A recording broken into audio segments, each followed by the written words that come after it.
మన ఎప్పుడు ఇక్కడ అపోస్తలుడైన పౌలు తిమోతికి చెప్పినాడు, నేను వచ్చే వరకు నా వాక్యాన్ని చదువు అని ఇక్కడ చెప్తారు అనమాట.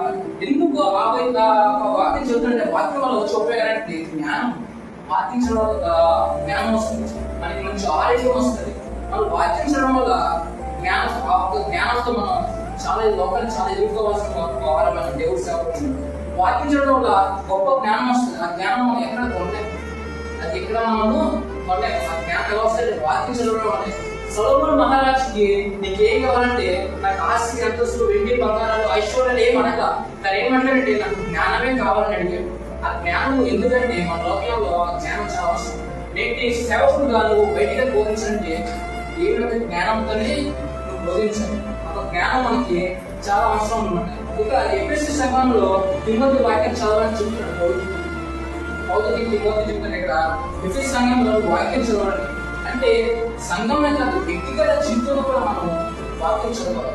అనుదినం మనం వాక్యం చదివే వారమే అవ్వాలి.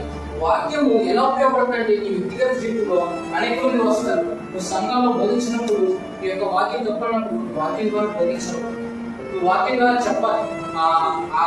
ఆర్ఎస్ఎస్ వాళ్ళు వస్తారు, అలాగే ఫాస్ట్ పార్టీస్ వాళ్ళు వస్తారు, అనేక మంది వస్తారు. నువ్వు చెప్తున్న వాక్యం ఏంటంటే మరి వాళ్ళు చెప్పాలి, నేను ఈ వాక్యం చెప్తున్నాను, నీ లిస్టులో ఉన్నాను ఇది అని. ఆ జ్ఞానం ఎప్పుడు వస్తుందంటే మన వాక్యం చదవడం వల్ల వాక్యం మన జీవితాన్ని మారుస్తుంది, వాక్యము మన బ్రతుకుని మారుస్తుంది. వాక్యం మనం ఎప్పుడు చదివే వారమే అంటారు. ఆ కాలంలో వాక్యం చదవడానికి వాళ్ళకి బైబిల్ లేవు.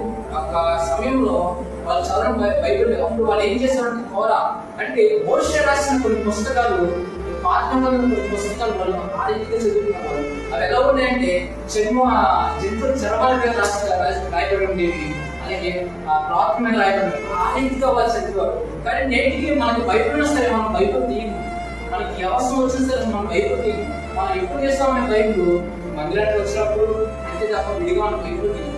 వ్యక్తిగత జీవితంలో కూడా ఇక్కడ పౌలు చెప్తున్నాడు, నువ్వు అనుదినం బైబిల్ చదువు. సంఘంలో కాదు, ప్రతిసారి అనుదినం ప్రతి క్షణం నీ కార్యంలో ప్రతి క్షణం నువ్వు బైబిల్ చదువు.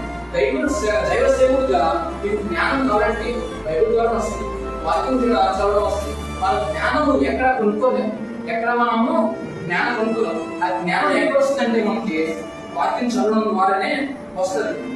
ఇక్కడ ద్వితోపదేశకాండము 17:19 అంటాడు, అది తను ఎంతో ఉండేవాడు, తన రాజ్యము తన కుమారులు చదువుతూ ఉన్నాడు. ఇక్కడ దేవుడు అంటున్నాడు జీవితాంతం చదువుతూనే ఉండాలి వాక్యం.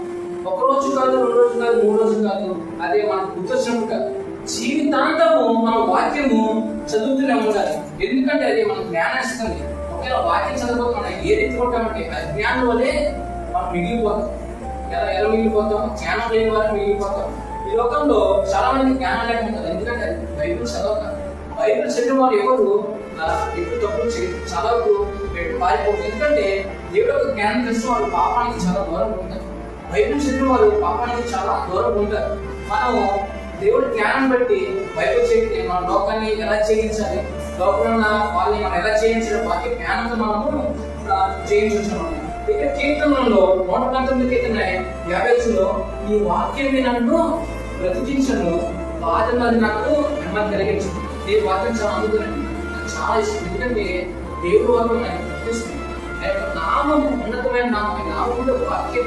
ఆయన వాక్యం ద్వారా ఈ సృష్టి కలిగింది. ఆయన యొక్క వాక్యము నెమ్మదగింది. ఆయన యొక్క వాక్యం వల్ల ఈ రీతిలో నిలబడ్డారు. ఆయన వాక్యం ద్వారానే మనం ఉన్నాం.